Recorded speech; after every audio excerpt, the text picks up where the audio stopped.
Hello brothers and sisters, welcome back to the channel. पिछली video में हमने हमारे दो क्वेश्चन को एक क्वेश्चन में समराइज किया था। इज देयर एनी क्रिएटर, क्या कोई खुदा है? और आज हम एक्सप्लोर करेंगे कि हम किसी बात को जानते कैसे हैं। कि जब हम खुदा के वजूद की बात कर रहे हैं तो उसके ऊपर ऑब्वियसली हम आर्ग्यूमेंट्स देंगे, दलाइल देंगे, तो उसका एक स्टैंडर्ड क्या होना चाहिए। तो इसके लिए एक फील्ड है जिसको एपिस्टोमोलॉजी कहते हैं, यानी कि नॉलेज की स्टडी, थियरी ऑफ नॉलेज। एपिस्टीम का मतलब होता है नॉलेज, इल्म या तो ज्ञान, और लॉजिया का मतलब ये होता है कि किसी चीज की स्टडी। एपिस्टोमोलॉजी यानी स्टडी ऑफ नॉलेज। अब एपिस्टोमोलॉजी को समझते हैं। एपिस्टोमोलॉजी क्या है?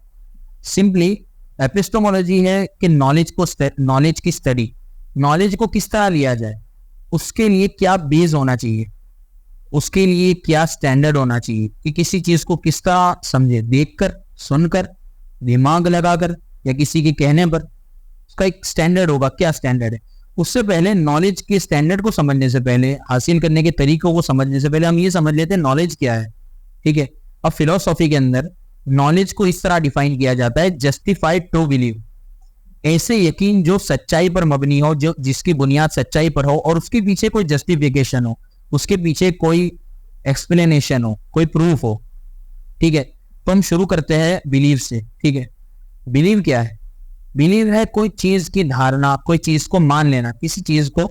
जैसे मैंने समझ लिया कि आसमान नीला है, तो मैंने मान लिया कि भाई आसमान नीला है, तो बाय डिफॉल्ट मैं ये पोजीशन में आ गया कि आसमान को भी मैं मानता हूं कि आसमान है।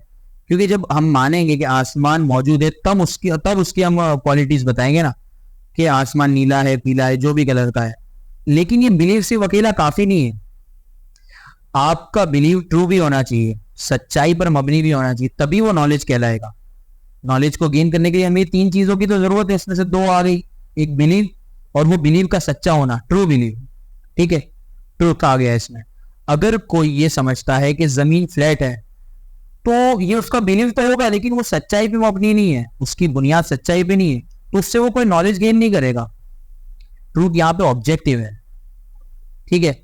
यानी मतलब जो हकीकत है, हकीकत में है, वही ट्रूथ है, चाहे हम माने या ना माने। अब तो नॉलेज सिर्फ ट्रू बिलीव्स का नाम नहीं है, उसके साथ जस्टिफिकेशन भी होना चाहिए।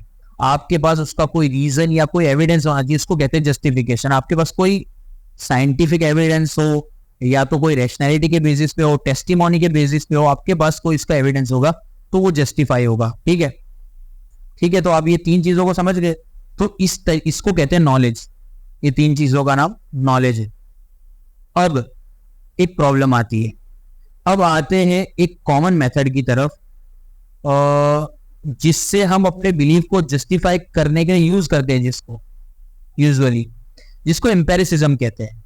एम्पेरिसिज्म का मतलब ये है कि हम अपने सेंसेस और एक्सपीरियंस पे रिलाई करते हैं। जैसे हम रोजाना देखते हैं कि सूरज उगता है, तो हम ये मानते हैं कि वो कल भी उगेगा। लेकिन यहाँ एक प्रॉब्लम है, हमारी सेंसेस हमेशा सही नहीं होती। इसका एक एग्जांपल ले लेते हैं कि जो इल्यूजन है, हम देखते हैं किसी इंसान को हेल्यूसिनेशंस होते हैं, वो अंधेरे में होता है या तो बंद कमरे में होता है, तो उसको कुछ ना कुछ चीजें दिखती है, या तो ड्रीम, सपनों के बारे में। जो हमारी आंखें देखती है वो हमेशा हकीकत नहीं होता। अगर हम सिर्फ अपने सेंसेस पर रिलाई करें तो हम गलत बिलीव में फंस सकते हैं, गलत बिलीव हमारे अंदर आ सकते हैं। जैसे पुराने लोग मानते थे कि जमीन फ्लैट है, क्योंकि उनके एक्सपीरियंस के मुताबिक ऐसी ही लगती है।